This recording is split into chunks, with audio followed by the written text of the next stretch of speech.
मैंने कल एक वीडियो बनाई है जिसमें अपनी ओर से मैंने शोध किया और यह समझने की कोशिश की कि क्या भारत में बाहर से आगमन के द्वारा जातियां बनी हैं, आक्रमण के द्वारा बनी हैं। और उसमें मैंने एक छोटा सा उदाहरण दिया था कि एक व्यवसाय के लोग आपस में ही अपना विवाह करना जब निश्चित कर दिए होंगे तो इस तरह से यह भी जातियों का रूप लिया होगा। मनुस्मृति से पढ़ करके मैंने तैयार किया है पूरा। भाई अगर ब्राह्मणों ने बनाया तो कहां बनाया? कहा जाता है कि मनुस्मृति में बनाया। तो आज मैं मनुस्मृति में जितनी जातियों का उल्लेख है मैं उन सबका नाम लिख कर लाया हूं और आप चौंक जाएंगे कि कितनी जातियों का और किन किन जातियों का इसमें उल्लेख है। उज्बेकिस्तान से बाबर ही आया था, तो क्या उस देश में केवल बाबर ही रहता था और उसके जो 40,000 सैनिक थे वही रहते थे और उसके 10-20 हजार परिवार घर वाले? लेकिन आखिर वो तो आया ना। तो वैसे ही जो मैंने कल ये बात कही कि पश्चिमोत्तर से ही रास्ता खुल रहा है क्योंकि यहां हिमालय है और इधर पानी से रास्ता बंद है, इधर के लोग आएंगे नहीं क्योंकि इधर हरियाली ज्यादा है, यहां खुद ही भोजन पानी है, इधर ही पथरीली बंजर जमीनें हैं, ऊपर ठंड बहुत ज्यादा है और ये जो नीचे देख रहे हैं ये भयानक गर्मी का इलाका है, ये विषुवत रेखा है। इक्वेटर जो मैंने खींच दिया, नक्शा देख लीजिएगा। कक्षा 8 तक भूगोल पढ़ा हूं, लेकिन जब आईएएस को पढ़ाना होता है तो सब पढ़ना पड़ जाता है। तो मनुस्मृति के 10वें अध्याय में श्लोक संख्या 7 से 37 तक जातियों के निर्माण का उल्लेख है, वर्णों से जातियों का।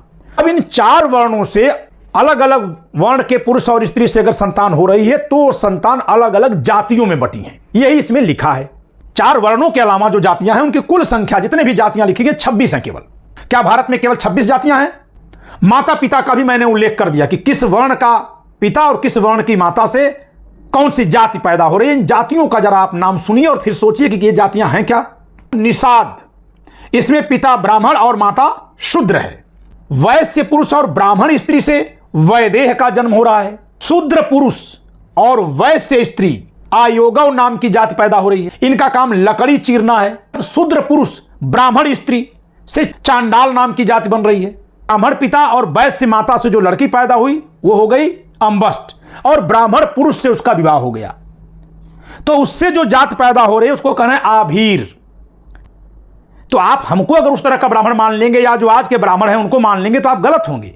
ये उन ब्राह्मणों के लिए कहा गया होगा जो जंगलों में रहकर तपस्या करते थे और जो राजाओं से बिल्कुल नहीं डरते थे, एकदम कोई भी बात एकदम उनके मुंह पर कह देते थे, गलत करने पर टोक देते थे। ये उसी तरह से जैसे कहेंगे ना कि प्रधानमंत्री से जज साहब को नहीं मिलना चाहिए, लेकिन समाज को मनुस्मृति छोड़ करके संविधान की तरफ जाना होगा।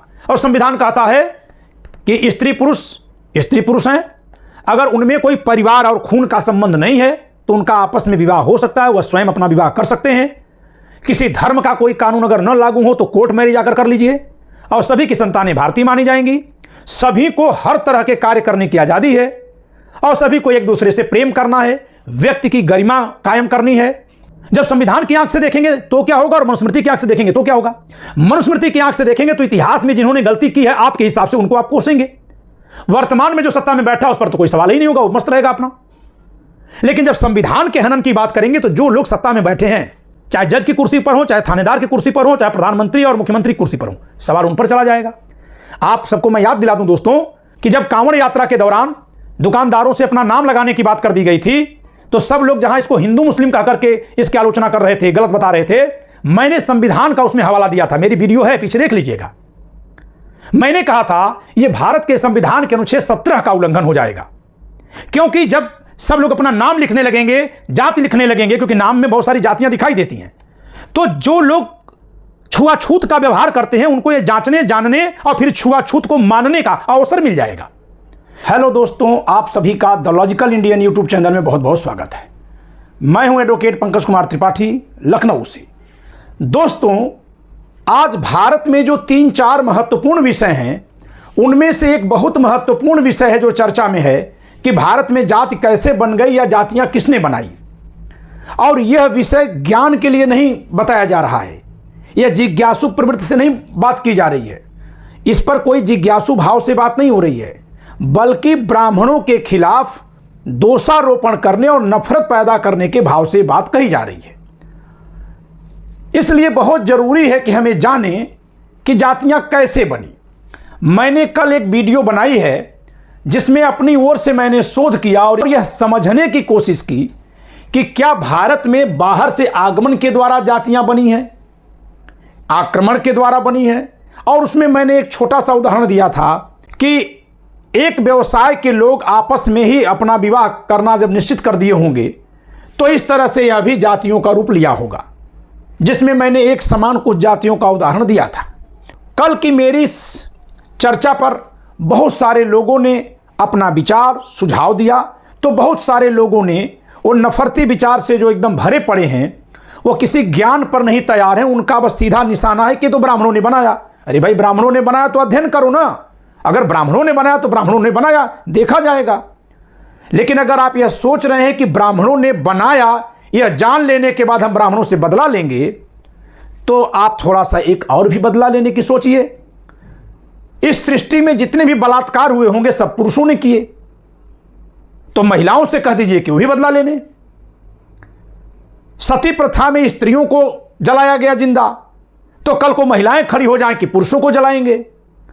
और उज्बेकिस्तान से बाबर आया था, भारत पर आक्रमण किया था, तो चलिए हम लोग आक्रमण कर लें। ब्रिटेन वाले पूरे दुनिया में कब्जा किए थे, तो सारी दुनिया के लोग चलिए ब्रिटेन पहुंच चलें। ये जो नफरत के भाव से बातें की जा रही हैं, इससे कुछ नहीं हासिल होने वाला है सिवाय वोट बैंक तैयार करने की। जबकि हमारा संविधान यह कहता है कि आप वैज्ञानिक चिंतन करिए, विज्ञानवाद को बढ़ावा दीजिए। और विज्ञानवाद में अतीत का अध्ययन करते समय उससे सीखना आता है, उससे बदला लेना नहीं आता है। लेकिन बहुत से ऐसे लोग हैं कि उनकी मानसिकता इस बदलाव के लिए तैयार नहीं है। समय लगेगा, सब लोग तैयार हो जाएंगे। तो आज मैं यह बताऊंगा, मनुस्मृति से पढ़ करके मैंने तैयार किया है पूरा, कि देखते हैं कि ठीक है भाई, अगर ब्राह्मणों ने बनाया तो कहां बनाया? कहा जाता है कि मनुस्मृति में बनाया। तो आज मैं मनुस्मृति में जितनी जातियों का उल्लेख है, मैं उन सबका नाम लिख कर लाया हूं। और आप चौंक जाएंगे कि कितनी जातियों का और किन किन जातियों का इसमें उल्लेख है, यानी मनुस्मृति का कितना योगदान है जातियों के निर्माण में, इस पर भी आज चर्चा होगी। लेकिन वीडियो में आगे बढ़ने से पहले कल की बात पर मैं थोड़ा सा स्पष्ट कर दूं। कुछ एक लोगों ने जो टिप्पणियां की हैं, उनकी टिप्पणियों पर जवाब देने की जरूरत है। पहली बात तो यह है कि मेरे किसी दोस्त ने लिखा है, और सब आप मेरे दोस्त हैं, चाहे मुझे आप दुश्मन मानिए,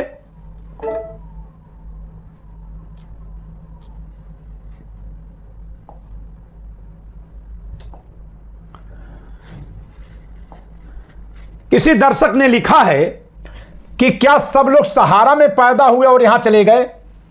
तो पहली बात कि सब लोग न तो सहारा में पैदा हुए और न गए, और कहीं से भी सब लोग नहीं चल जाते हैं। गांवों की बात अगर मैं कर लूं यूपी बिहार की, तो सन 80 के बाद जिन परिवारों से कोई व्यक्ति खाड़ी देश में गया, सऊदी गया, दुबई गया, कुवैत गया, उन परिवारों की आर्थिक स्थिति बहुत अच्छी हो गई, हुई ना? तो क्या यूपी बिहार के सभी घरों के सभी युवक चले गए? नहीं न गए। तो हे मेरे भाई, किसी बात से सीखिए। इसलिए आप नहीं सीख पा रहे हैं, हर बात में नुक्ताचीनी कर रहे हैं, क्योंकि जो बात कही जा रही है वो किस भाव से और क्या कहने के लिए कही जा रही है वहां ध्यान नहीं है। तो कभी भी सारे लोग नहीं आ जाएंगे। उज्बेकिस्तान से बाबर ही आया था, तो क्या उस देश में केवल बाबर ही रहता था और उसके जो 40,000 सैनिक थे वही रहते थे, और उसके 10-20 हजार परिवार घर वाले? लेकिन आखिर वो तो आया ना। तो वैसे ही जो मैंने कल ये बात कही कि पश्चिमोत्तर से ही रास्ता खुल रहा है, क्योंकि यहां हिमालय है और इधर पानी से रास्ता बंद है, इधर के लोग आएंगे नहीं क्योंकि इधर हरियाली ज्यादा है, यहां खुद ही भोजन पानी है, इधर ही पथरीली बंजर जमीनें हैं, ऊपर ठंड बहुत ज्यादा है, और ये जो नीचे देख रहे हैं ये भयानक गर्मी का इलाका है, ये विषुवत रेखा है, इक्वेटर जो मैंने खींच दिया, नक्शा देख लीजिएगा। कक्षा 8 तक भूगोल पढ़ा हूं, लेकिन जब आईएएस को पढ़ाना होता है तो सब पढ़ना पड़ जाता है। अगर हम लोग इस प्रश्न के भाव से पढ़े होते तो कुछ पढ़ ही नहीं पाते। ये विषुवत रेखा, इक्वेटर, और इक्वेटर जो होती है, भूमध्य रेखा जो होती है, उसके दोनों तरफ भयानक गर्मी होती है। तो ये प्रचंड गर्मी वाला इलाका है, यहां रोज बारिश होती है। इसी इलाके में इंडोनेशिया, मलेशिया भी पड़ता है, वहां रोज बारिश होती है। तो इतनी गर्मी है यहां कि ठीक है, यहां से लोग यहां आएंगे और सारे लोग नहीं चले जाएंगे, कुछ लोग जाएंगे। कहीं से भी कुछ लोगों का विस्थापन होता है, सब लोग नहीं चले जाते हैं। कनाडा में जाने वाले सिख लोग अमीर हो गए तो क्या पूरा पंजाब उठ के चला गया? पूर्वी उत्तर प्रदेश और बिहार के तमाम लोग बैंकॉक गए हैं, सिंगापुर गए हैं, तो क्या सब लोग चले गए? तो ऐसा नहीं होता है। अंग्रेज जो है बिहार और उत्तर प्रदेश के लोगों को ले गए मॉरिशस, फिजी और ट्रिनिडाद टोबैगो में बसा दिए, उठा कर लेके चले गए, कभी वो लोग लौटे ही नहीं। तो क्या सबको लेकर चले गए? तो थोड़ा सा समझदारी का परिचय आप सब दीजिए। बहुत सारे लोग दे रहे हैं, समझ रहे हैं। ये एक थियरी है कि इस तरह से भी लोग आ सकते हैं, क्योंकि पहले कोई देश नहीं था, पहले कोई देश की सीमा नहीं थी, कोई राज्य नहीं था। जैसे जानवर कहीं से कहीं चले जाते हैं वैसे लोग भी चले जाते थे, युद्ध आपस में करते थे कबीले के लोग, उनके पास कोई हथियार भी नहीं थे। मैं तब की बात कर रहा हूं, क्योंकि बाद में तो लोहे की खोज हो गई, रथ बन गया, पहिया बन गया, तो ये तो बहुत बात की बात है। मैं बहुत पहले ये कल्पना करके बात कर रहा था। खैर, तो ये जान लीजिए कि ये अगर प्रचंड ठंडी का इलाका है ये, तो ये प्रचंड गर्मी का इलाका है। तो यहां जो अफ्रीका में हरियाली दिख भी रही है, प्रचंड गर्मी का इलाका है। अब चलिए उस सिद्धांत को छोड़ देते हैं आज के लेक्चर में, आज की वीडियो में इसको छोड़ देते हैं। जिन लोगों को जो समझना है, नहीं समझना है, उसको छोड़ दीजिए। अब चलिए हम चलते हैं कि मनुस्मृति में कितनी जातियों का उल्लेख है। मनुस्मृति में जातियों का उल्लेख पढ़ने से पहले मैं एक बात स्पष्ट कर दूं कि मनुस्मृति की सारी बातों को मैं नहीं मान सकता, क्योंकि अगर मनुस्मृति को आप मानेंगे तो इसमें तो यह कहा गया है कि ब्रह्मा जी एक दिन बैठे और अपने मुंह से ब्राह्मण, भुजा से क्षत्रिय, उरु यानी पेट से जो कुछ लोग जंघा भी कहते हैं वैश्य की, और पैर से शूद्र की उत्पत्ति कर दिए। अब चलिए मान लेते हैं कि यह मानवीकरण है, यह ईश्वर का मानवीकरण है। मान लेते हैं कि एक काल्पनिक व्याख्या है ये, कि जिनको ब्रेन से काम करना है वो ईश्वर के मुंह से हैं, जिनको रखवाली करनी है वो भुजा से हैं, जिनको सबका पेट भरना है वो उरु और जंघा से हैं, और जिनको सबकी सेवा करनी है वो पैर से हैं। मान लेते हैं कि कर्म विभाजन है, ठीक है, लेकिन है तो काल्पनिक ही ना, तो शेष बातें कैसे असली हो गई? अब चलिए शेष बातों को अगर असली मान लेते हैं कि मनुस्मृति से ही विभाजन हुआ, मैं न तो ना मानकर चल रहा हूं, ना हां मानकर चल रहा हूं। अभी पहले इसका अध्ययन करते हैं। तो मनुस्मृति के 10वें अध्याय में श्लोक संख्या 7 से 37 तक जातियों के निर्माण का उल्लेख है, वर्णों से जातियों का। वर्ण कौन है? 4, ब्राह्मण, क्षत्रिय, वैश्य और शूद्र, 4 वर्ण हैं। अब इन 4 वर्णों से अलग अलग वर्ण के पुरुष और स्त्री से अगर संतान हो रही है तो संतान अलग अलग जातियों में बटी है, यही इसमें लिखा है, ठीक है। अब जरा ये बताइए कि कौन बैठकर देख रहा था कि कौन से वर्ण का किस वर्ण से विवाह किया और कितने बड़े स्तर पर विवाह हो रहे थे, कि फिर संतानों को नाम दे रहा था, और उन संतानों को हीन भावना से ही देखा गया, कभी उनको सम्मानित दृष्टि से मनुस्मृति में भी नहीं देखा गया। तो एक सवाल तो यहीं से बनेगा कि जब इतनी हीनता की नजर से देखा जा रहा था तो ये कौन लोग थे जो विवाह करके संतान पैदा कर ले रहे थे? आज तो इतना मॉडर्न हो गया, तब भी लोग अंतरजातीय विवाह कर नहीं रहे हैं, और फिर खोज खोज कर पता लगा लगा कर लोग जातियों का नाम दे रहे थे। ये कौन लोग थे? संभव है ये जितनी जातियों का निर्माण लिखा हुआ है इसमें, उनकी कुल संख्या 26 है। 4 वर्णों के अलावा जो जातियां हैं उनकी कुल संख्या, जितने भी जातियां लिखी गई 26 हैं, केवल 26। क्या भारत में केवल 26 जातियां हैं? और अब जो नाम लिखे हैं जातियों के, जरा उनको देख लेते हैं। माता पिता का भी मैंने उल्लेख कर दिया कि किस वर्ण का पिता और किस वर्ण की माता से कौन सी जाति पैदा हो रही है। इन जातियों का जरा आप नाम सुनिए और फिर सोचिए कि ये जातियां हैं क्या।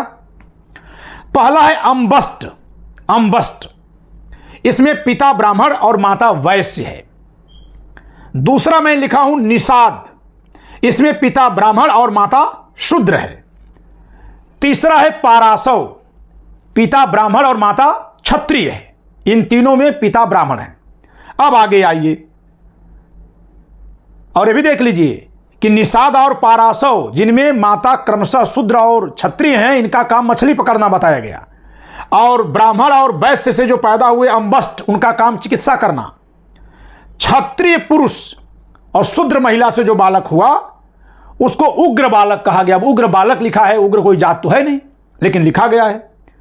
इनका काम है बिल में रहने वाले जंतुओं को पकड़ना, मारना, इनका काम है। और फिर क्षत्रिय पुरुष और ब्राह्मण स्त्री से सूत पुत्र का जन्म होता है, जिसको जो कर्ण को नाम दिया गया था सूत। इसका काम है सारथी होना, रथ चलाना। वैश्य पुरुष और क्षत्रिय स्त्री से मागध का जन्म हो रहा है। वैश्य पुरुष और ब्राह्मण स्त्री से वैदेह का जन्म हो रहा है। मागध का काम व्यापार करना और वैदेह का काम अंतःपुर की देखभाल करना काम बताया गया है। फिर इसके बाद शूद्र पुरुष और वैश्य स्त्री आयोगव नाम की जाति पैदा हो रही है। आयोगव, इनका काम लकड़ी चीरना है, हम लकड़हारा कह सकते हैं। शूद्र पुरुष क्षत्रिय स्त्री, इससे छत्ता नाम की जाति पैदा हो रही है। छत्ता अब सुने हो तो बताइएगा। इनका भी काम वही है जो उग्र बालक का है, जिसमें क्षत्रिय पुरुष था शूद्र स्त्री थी, यहां शूद्र पुरुष हो गया क्षत्रिय स्त्री। काम वही है, बिल में रहने वाले जंतुओं को पकड़ना मारना। कितने जंतु रहते हैं बिल में, जरा देख लिया जाए भाई। फिर इसके बाद शूद्र पुरुष ब्राह्मण स्त्री से चांडाल नाम की जाति बन रही है। ये कौन है जो बैठकर देख रहे हैं कि कौन ब्राह्मण से कौन शूद्र से पैदा हुआ, कौन शूद्र और ब्राह्मण से पैदा हुआ, और फिर इसको पकड़ो ले चलो चांडाल बना दो, इनको एक बस्ती में बसा दो। फिर तो आज भी मिश्रित चीजें होनी चाहिए ना। अभी आप और देखते जाइएगा। मैंने क्या कहा था कि जो बनी बनाई चीजें दिखी उनको नाम दे दिया इन लोगों ने अपने हिसाब से, उसका धार्मिकरण कर दिया, उसको मान्यता दी। तो मान्यता देने का मतलब क्या है? उस समय क्या कोई ऐसा विधान था कि उसको उलट पलट कर कोई नया निर्माण होगा? जो जहां जैसे पाता था उसको प्रयोग में लाता था। सुधारवादी कार्यक्रम जब कोलोनाइजेशन हो गया है पूरी दुनिया में, तब शुरू हुआ है। वह अभी जब 100 साल तक लगभग औपनिवेशिक शक्तियों ने लूटपाट कर ली खूब जबरदस्त, तब जाकर के लोगों की प्रज्ञा खुली कि नहीं भाई, थोड़े कम हिंसा से भी काम चल सकता है। लेकिन आप अभी आगे चलिए। तो शूद्र पुरुष है वैश्य स्त्री आयोगव यानी लकड़ी चीरने वाला। शूद्र पुरुष क्षत्रिय स्त्री छत्ता नाम की जाति पैदा हो रही है, बिल में रहने वाले जीव जंतुओं को पकड़ने मारने वाला। शूद्र पुरुष और ब्राह्मण स्त्री से चांडाल पैदा हो रहा है। इसका कुछ काम नहीं बताया गया है, इसको अपवर्जित माना गया है। अपवर्जित बहुतों को माना गया है। ब्राह्मण पुरुष और उग्र कन्या, ये उग्र कन्या कौन है? जो उग्र बालक हो रहा था, पुरुष होने पर बालक था, जिसमें क्षत्रिय पुरुष और शूद्र स्त्री से पैदा हुआ। तो अगर लड़की पैदा हो गई और उससे ब्राह्मण का विवाह हो गया तो उससे पैदा हुई संतान को आवृत्त माना गया। जबकि ब्राह्मण पुरुष और अंबस्ट कन्या, ब्राह्मण पुरुष है और मां कौन है? अंबस्ट। अंबस्ट कौन है? जो ब्राह्मण पुरुष और वैश्य स्त्री से पैदा हुआ था, अंबस्ट। तो ब्राह्मण की बेटी ब्राह्मण पिता और वैश्य माता से जो लड़की पैदा हुई वो हो गई अंबस्ट, और ब्राह्मण पुरुष से उसका विवाह हो गया। तो उससे जो जात पैदा हो रही है उसको कहना है आभीर। अब इसका तात्पर्य अहीर से है, यादव से है कि नहीं है, मैं इस विवाद में नहीं पढ़ूंगा, क्योंकि वहां कुछ ऐसा लिखा नहीं है, बस केवल यही लिखा है आभीर जाति। आगे चलते हैं। ब्राह्मण पुरुष आयोगव जाति। आयोगव कौन है भाई? जो शूद्र पिता और वैश्य मां से पैदा हुई थी। अब लड़की की बात करिए क्योंकि मां यहां है, वो स्त्री है और ब्राह्मण से उसका विवाह हुआ। तो ब्राह्मण पुरुष और आयोगव स्त्री से जो संतान पैदा हुई इसका नाम है धिगवड़। इसकी जाति बन रही है धिगवड़। इनका काम है चमड़े का सामान बनाना। अगला है निषाद पुरुष और शूद्र स्त्री। निषाद कौन है जरा ये जान लीजिए पहले। निषाद वो है जो ब्राह्मण पुरुष और शूद्र स्त्री से पैदा हुआ था, वो निषाद है। तो निषाद पुरुष हो गया और शूद्र स्त्री। इस जाति का नाम है पुक्कस, और पुक्कस का भी काम वही है जो उग्र बालक का काम है, और छत्ता का काम है बिल में रहने वाले जंतुओं का शिकार करना, पकड़ना, उनको मारना, ये सब। ठीक इसका उल्टा शूद्र पुरुष और निषाद स्त्री। फिर से मैं निषाद को दोहरा दूं। निषाद कौन है? ब्राह्मण पुरुष और शूद्र स्त्री से जो पैदा हुआ, जो ब्राह्मण पिता और शूद्र मां से पैदा हुआ, वह निषाद है। यदि वह कन्या पैदा हुई और उसका विवाह शूद्र पुरुष से कर दिया जाए तो शूद्र पुरुष और निषाद स्त्री से जो संतान पैदा हुई उसको कुक्कुट कहा गया। अब कुक्कुट का कोई कर्म नहीं लिखा हुआ है, तो कुछ जातियों के कर्म लिखे, कुछ के नहीं लिखे। फिर इसके बाद छत्ता पुरुष। छत्ता पुरुष, छत्ता कौन है? शूद्र पिता और क्षत्रिय मां से जो पैदा हुआ वो छत्ता है। और छत्ता में अगर लड़का पैदा हुआ उसकी शादी उग्र कन्या से करा दी गई। उग्र कन्या कौन है? क्षत्रिय पिता और शूद्र माता से। शूद्र पिता क्षत्रिय माता से छत्ता, और क्षत्रिय पिता और शूद्र माता से उग्र कन्या, इन दोनों का विवाह हो गया तो स्वपाक नाम की जाति का जन्म हुआ, स्वपाक। अगली बात है वैदेह पुरुष और अंबष्ट कन्या। वैदेह पुरुष कौन है? जो वैश्य पिता और ब्राह्मण मां से पैदा हुआ, वैदेह। और अंबष्ट कौन है? ब्राह्मण पिता और वैश्य मां से जो पैदा हुआ। तो वैदेह पुरुष है और अंबष्ट कन्या है, इससे वेण नाम की जाति पैदा हुई जिसका काम है बाजा बजाना। तो ये जातियां तो तब न बन रही हैं जब बाजा बजाने वाला काम शुरू हुआ होगा। इसके पहले तो ये नहीं होंगी, क्योंकि मनुस्मृति कब लिखी गई और बाजा बजाने का काम दे रहे हैं, लकड़ी चीरने का काम दे रहे हैं, यानी लोहा आ गया है तभी तो लकड़ी चीरेगा, लकड़ी कैसे चीरेगा। तो अगर इन निर्माणों को हम कहें देखें तो क्या ये मनुस्मृति अगर एक के बाद एक पैदा हो रहा है तब काम उसको दे रहे हैं, तो फिर वर्ण व्यवस्था से कितने दिनों के बाद इस तरह से बातें आई होंगी और ये कौन रिकॉर्ड रखा होगा। आज के जमाने में तो जाति जनगणना हम सरकार से कर रहे हैं, सरकार करा नहीं रही है, और कराती भी है तो भी सरकार ही जानती है, आम आदमी जान नहीं पाता है। उस जमाने में कौन था जो ये सब गणना करके रखता था? सवाल तो बनेंगे ना। ऐसा तो है नहीं कि हवा में कोई बात होगी। फिर भी हम मान लेते हैं कि जब गणनाएं की गई तो लोग विवाह करके तो पैदा हो रहे हैं। फिर एक सवाल यह भी उठेगा कि फिर ये अंतरजातीय विवाह क्यों बंद हो गए? सभ्यता में क्या ऐसा आया? भाई जब ये जातियां पैदा हो रही थी, इनको मान्यता मिल रही थी, तो फिर क्या हुआ? आगे चलते हैं। मैं अब तक 18 जातियों का उल्लेख कर चुका हूं। अगला है मैत्रेयक नाम की जाति की उत्पत्ति। मैत्रेयक नाम की जाति, इसके पिता वैदेह हैं और माता आयोगव हैं। वैदेह का मतलब है वैश्य पिता और ब्राह्मण मां की संतान, ये वैदेह है। और आयोगव का मतलब है शूद्र पिता और वैश्य मां की संतान। इन दोनों में आयोगव कन्या और वैदेह पुरुष से जो संतान पैदा हुई उसका नाम मैत्रेयक रखा गया।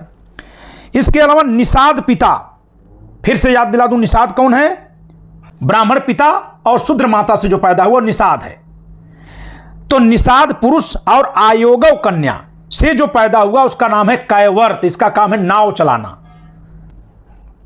फिर इसके बाद आता है चांडाल पुरुष। चांडाल पुरुष कौन है?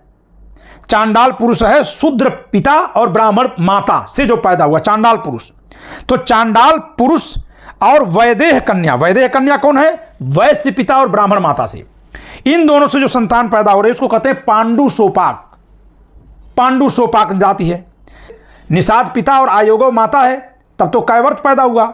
अगर आयोगव पिता और निषाद माता हो जाए तो करावर नाम की जाति उत्पन्न हो रही है, जिसको चर्मकार भी कहा गया है, करावर। अब अगर हम, आप कोई बुरा मत मानिए, अब अगर हम इस आधार पर मान लें कि ये आज की कोई जाति है जो चमड़े के कार्य से जुड़ी है, तो एक बात बताइए, सबसे पहले से तो 4 वर्ण में ब्राह्मण है, क्षत्रिय हैं, वैश्य और शूद्र हैं। तो चलिए ब्राह्मण जो है उसकी संख्या सर्वाधिक हो जानी चाहिए, क्षत्रिय की संख्या सर्वाधिक हो जानी चाहिए।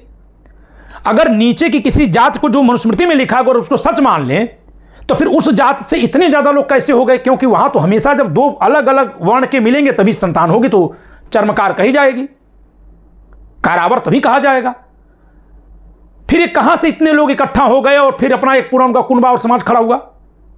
कल्पना करके देखिए, क्योंकि कुछ लिख दिए जाने से उस पर यकीन कर लेना तो संभव नहीं है ना, उस पर काउंटर क्वेश्चन तो बनेगा। अब आपको लगता है कि मैं मनुस्मृति का बचाव कर रहा हूं, तो आपके बुद्धि की बलिहारी है। मैं तो मनुस्मृति पर सवाल कर रहा हूं कि भाई ये आप कैसे लिख रहे हैं, कहां से आपके पास ये शोध आया? इतने सारे लोग अलग अलग आपने जातियों के नाम दिए, फिर सबको आपने एक कुनबे में ढकेला, ये कैसे संभव है? इस पर चर्चा होनी चाहिए। अगर ये संभव है तो ठीक है, हम लोग उसका भी अध्ययन करेंगे। आगे चलते हैं। वैदेह पिता और आयोगव माता। वैदेह कौन है? वैश्य पिता और ब्राह्मण माता से जो पैदा हुआ, वैश्य पिता और ब्राह्मण माता से, वो वैदेह है। और उसकी शादी हो रही है आयोगव कन्या से। आयोगव कौन है? शूद्र पिता और वैश्य माता से। इनसे जो पैदा हुआ उसका नाम है अंध्र या भेद। इसका काम है जंगली पशुओं की हत्या करना।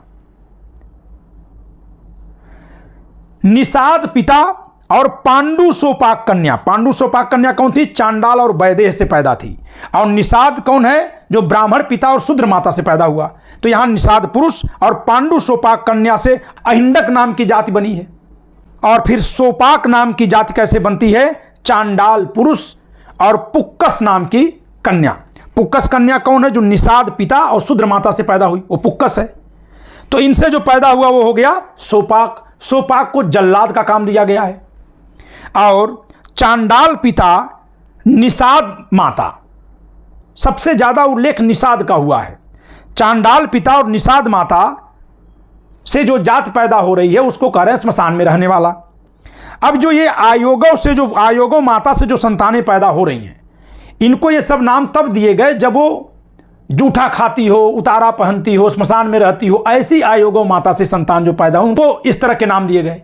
इसके अलावा कुछ और भी लिखा हुआ है कि ब्राह्मण माता ब्राह्मण पिता, यानी दोनों ब्राह्मण हैं, क्षत्रिय पिता क्षत्रिय माता, ब्राह्मण पिता ब्राह्मण माता, क्षत्रिय पिता क्षत्रिय माता, वैश्य पिता वैश्य माता, तीन का जिक्र है क्योंकि तीन को द्विज कहा गया है।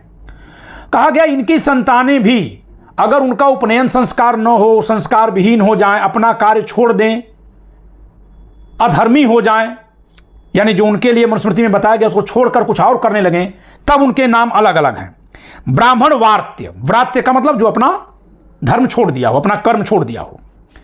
तो ब्राह्मण माता और पिता से अगर पैदा हुआ है लेकिन ब्राह्मण कर्म छोड़ दिया तो उसको भुर्जकंटक, आवंत्य, वाटधान, पुष्पद या सैख, इन अनेक नामों से बुलाया गया। क्या एक भी नाम आज मिलेंगे? क्षत्रिय व्रात्य, नट, झल्ल, मल्ल, निच्छवी, खस, द्रविड़। क्षत्रिय व्रात्य यानी क्षत्रिय पिता क्षत्रिय माता से पैदा हुआ, अपना धर्म लेकिन छोड़ दिया, यानी अपना क्षत्रिय कर्म छोड़ दिया था। व्रात्य वैश्य यानी वैश्य पिता और वैश्य माता से पैदा हुआ लेकिन अपना कर्म छोड़ दिया है, उसको क्या क्या नाम दिए गए? सुधन्वा, कारुस, बिजन्मा, मैत्र और सत्वत। ये नाम कहीं आपको मिल रहे हैं समाज में? मैंने समूची मनुस्मृति को छान करके इन तमाम जातियों का नाम लिखा है। एक जगह चमार जाति का नाम आ रहा है मनुस्मृति में, मैं वह भी आपको बता दे रहा हूं वो किस संदर्भ में आ रहा है। वो ब्राह्मण किसका किसका भोजन नहीं करेगा, इस संदर्भ में आ रहा है। तो लिखा है कि राजा का अन्न, शूद्र का अन्न, सुनार का अन्न और चमार का अन्न ब्राह्मण को नहीं खाना चाहिए। राजा का भी अन्न खाने से ब्राह्मण को मना किया गया। अब ये कौन ब्राह्मण है? तो आप हमको अगर उस तरह का ब्राह्मण मान लेंगे या जो आज के ब्राह्मण हैं उनको मान लेंगे तो आप गलत होंगे। ये उन ब्राह्मणों के लिए कहा गया होगा जो जंगलों में रहकर तपस्या करते थे और जो राजाओं से बिल्कुल नहीं डरते थे, एकदम कोई भी बात एकदम उनके मुंह पर कह देते थे, गलत करने पर टोक देते थे। ये उसी तरह से जैसे कहेंगे ना कि प्रधानमंत्री से जज साहब को नहीं मिलना चाहिए, ये उन ब्राह्मणों के लिए कहा गया होगा। ब्राह्मणों की इतने प्रकार बताए गए हैं, इतने प्रकार बताए गए हैं, कौन कौन से ब्राह्मणों को भोजन नहीं कराना चाहिए। अगर उन ब्राह्मणों का मैं कार्य गिना दूं तो मैं कई कारणों से मुझे आप भोजन मत कराइए, कई कारणों से, ये सब लिखा हुआ है। हाँ, ये श्लोक कौन सा है? 218, ये चौथे अध्याय का 218वां श्लोक है, जिसके अनुसार राजा का अन्न खाने से तेज, शूद्र का अन्न खाने से विद्या, सुनार का अन्न खाने से आयु। अब सुनार तब कहां गया? वो वैश्य में है कि शूद्र में है, कहां गया वो? तो सुनार का अन्न खाने से आयु तथा चमार का अन्न खाने से यश की हानि होती है। अब बताइए, राजा का भी अन्न खाने से मना किया गया, तो यहां तो राजा और चमार और सुनार और शूद्र सब बराबर कर दिए, फिर वो खाएगा किसका? तो मनुस्मृति में ऐसी बहुत सी बातें मिलेंगी जो हम एक बार में नहीं समझ पाएंगे कि क्यों लिखा गया है। मेरी समझ से यहां जो राजा को मना किया गया है, राजा का अन्न खाने से मना किया गया है, वो इसलिए मना किया गया होगा ताकि ब्राह्मण जो है वो राजा की चापलूसी न करने लगे। लेकिन बहुत सारी जगह पर राजा के पक्ष में भी बातें लिखी गई कि राजा ब्राह्मण के आने पर यह भोजन कराए, वो कराए। तो कैसे आप मान लेंगे कि कहां क्या लिखा गया है? मनुस्मृति को आंख मूंद कर नहीं मानने लायक है। समाज में बहुत सी मान्यताएं इसकी चली हैं, चल रही हैं, लेकिन समाज को मनुस्मृति छोड़ करके संविधान की तरफ जाना होगा। और संविधान कहता है कि स्त्री पुरुष हैं, अगर उनमें कोई परिवार और खून का संबंध नहीं है तो उनका आपस में विवाह हो सकता है, वह स्वयं अपना विवाह कर सकते हैं। किसी धर्म का कोई कानून अगर न लागू हो तो कोर्ट मैरिज जाकर कर लीजिए, और सभी की संतानें भारतीय मानी जाएंगी। सभी को हर तरह के कार्य करने की आज़ादी है और सभी को एक दूसरे से प्रेम करना है, व्यक्ति की गरिमा कायम करनी है। ये बात भारत का संविधान कहता है। तो जब ये लिख दिया गया तो आज हम क्यों न किसी व्यक्ति के साथ कोई अन्याय हो तो यह बात कहकर मूल्यांकन करें कि वहां देखिए संविधान का हनन हो रहा है, व्यक्ति की गरिमा को ठेस पहुंच रही है। अगर हम ये बात कहेंगे तो संविधान सामने आएगा, और अगर हम कहेंगे अरे ये देखिए मनुस्मृति मनुवादी हैं, इसी तरह से काम करते हैं, तो मनुस्मृति सामने चर्चा में आएगी। तो क्या हम जिस तरह से नफरत के नाते ये बातें बार बार बोल रहे हैं, क्या इसके जरिए हम संविधान को कमजोर नहीं कर रहे हैं? क्या संविधान को हम सेकेंडरी करके मनुस्मृति को प्राथमिक नहीं कर रहे हैं? किसी चीज पर अगर बहुत चर्चा करेंगे तो वही तो प्रचलन में होगी, चर्चा में होगी। कहीं कुछ गलत हो रहा है तो संविधान के आंख से देखा जाए ना। जब संविधान की आंख से देखेंगे तो क्या होगा, और मनुस्मृति की आंख से देखेंगे तो क्या होगा? मनुस्मृति की आंख से देखेंगे तो इतिहास में जिन्होंने गलती की है आपके हिसाब से उनको आप कोसेंगे। वर्तमान में जो सत्ता में बैठा उस पर तो कोई सवाल ही नहीं होगा, वो मस्त रहेगा अपना। लेकिन जब संविधान के हनन की बात करेंगे तो जो लोग सत्ता में बैठे हैं, चाहे जज की कुर्सी पर हो, चाहे थानेदार की कुर्सी पर हो, चाहे प्रधानमंत्री और मुख्यमंत्री की कुर्सी पर हो, सवाल उन पर चला जाएगा। आप सबको मैं याद दिला दूं दोस्तों कि जब कांवड़ यात्रा के दौरान दुकानदारों से अपना नाम लगाने की बात कर दी गई थी तो सब लोग जहां इसको हिंदू मुस्लिम कह करके इसकी आलोचना कर रहे थे, गलत बता रहे थे, मैंने संविधान का उसमें हवाला दिया था। मेरी वीडियो है, पीछे देख लीजिएगा। मैंने कहा था यह भारत के संविधान के अनुच्छेद 17 का उल्लंघन हो जाएगा, क्योंकि जब सब लोग अपना नाम लिखने लगेंगे, जाति लिखने लगेंगे, क्योंकि नाम में बहुत सारी जातियां दिखाई देती हैं, तो जो लोग छुआछूत का व्यवहार करते हैं उनको यह जांचने, जानने और फिर छुआछूत को मानने का अवसर मिल जाएगा। इस तरह से जो अनुच्छेद 17 में छुआछूत पर रोक है वो और बढ़ने लगेगी, क्योंकि योगी सरकार ने यही दलील भी दी थी कि जो लोग धर्म यात्रा पर हैं, व्रत हैं, उनका धर्म खंडित हो जाएगा, वो किसके यहां खाएं किसके यहां न खाएं, यही कहा गया था ना। मैंने योगी सरकार के उस आदेश की आलोचना संविधान के आधार पर की थी। दोस्तों जरा आप बताइए क्या मनुस्मृति के आधार पर उसका विरोध आप कर पाते? तो जो लोग केवल जाति देखकर बात कर रहे हैं, कृपया वे लोग अपने को सुधार लें। आप जब कभी किसी व्यक्ति का मूल्यांकन सिर्फ उसकी जाति से कर रहे हैं तो आप चाहे संविधान की किताब कितना भी हाथ में रख लें, वास्तव में आप मनुवादी हैं, मनुस्मृति को मान रहे हैं। तो इस वीडियो में मैंने बहुत लंबी चर्चा की, इतना ही। वीडियो आप लाइक करिएगा, शेयर करिएगा, चैनल सब्सक्राइब न क्यों सब्सक्राइब करिएगा, और ये किताब अगर आपको मंगानी है तो नीचे दिए गए नंबर पर संपर्क करके मंगा लीजिएगा। जय संविधान।